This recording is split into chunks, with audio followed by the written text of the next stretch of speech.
আসসালামু আলাইকুম রহমতুল্লাহ বরাকাতু। কী অবস্থা সবার? আজকে চলে আসছি আমরা উত্তরা দিয়াবাড়িতে। আর এই যে মেট্রো রেল দেখছেন, এটা আমাদের ঢাকাতে নগর জীবনে অনেক গতি নিয়ে এসেছে। যানজট মুক্ত একটা পরিবহন, জাদুকরী একটা পরিবহন। আর আজকে আমরা নিয়ে যাব আপনাকে এই মেট্রো রেলের ডিপোতে, যেখান থেকে মেট্রো রেল পরিচালনা করা হয়। আর আমার সাথে আছে আমার বন্ধু জাভেদ। আমরা দুজনে যাচ্ছি মেট্রো রেলের ডিপোতে। আর এই যে বাম পাশে দেখছেন বিশাল বড় এক ভবন, এটার মধ্যে মেট্রো রেলগুলো রাখা হয়।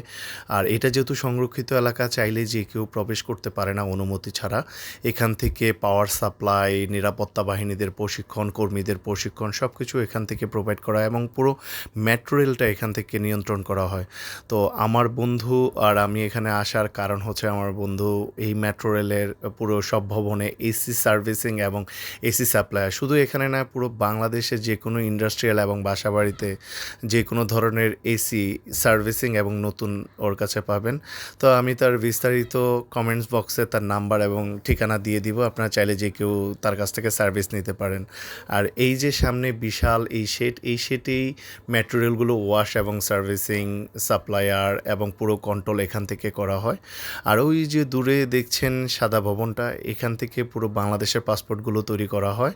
আর ওই যে সামনে দূরে আশুলিয়া এলিভেটেড এক্সপ্রেসওয়ের কাজ চলছে। আর তুরাগ নদী, এখন যেহেতু বর্ষাকাল, পানি ভরপুর। আর বাম পাশে এই যে রাস্তা চলে গেছে মিরপুর গাবতলীর দিকে এবং ডান পাশে তুরাগের দিকে। তো আমরা ভিতরে ঘুরে ঘুরে দেখছি দুই বন্ধু মিলে। আর ডান পাশে এই যে লাইনটা, এখান থেকে এই ডিপোর দিকে গেছে, বিশাল ডিপো। এখানে মেট্রো রেলগুলো রাখা হয়, পরিষ্কার করা হয়। এখান থেকে মেনটেনেন্স করে এই লাইনটা আস্তে আস্তে পিলারের মাধ্যমে উত্তরা শেষ স্টেশন থেকে মতিঝিল হচ্ছে সব ট্রেনগুলো যায়। এই জিনিস থেকে মেট্রো রেল ওপর দিকে উঠছে।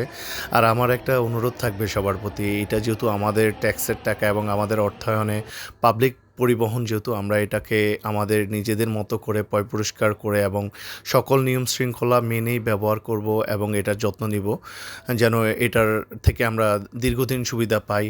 আর ধন্যবাদ সবাইকে আমার ভিডিওটা দেখার জন্য। আবারও দেখা হবে নতুন কোনো ভিডিও নিয়ে, নতুন কোনো বিষয় নিয়ে। ধন্যবাদ।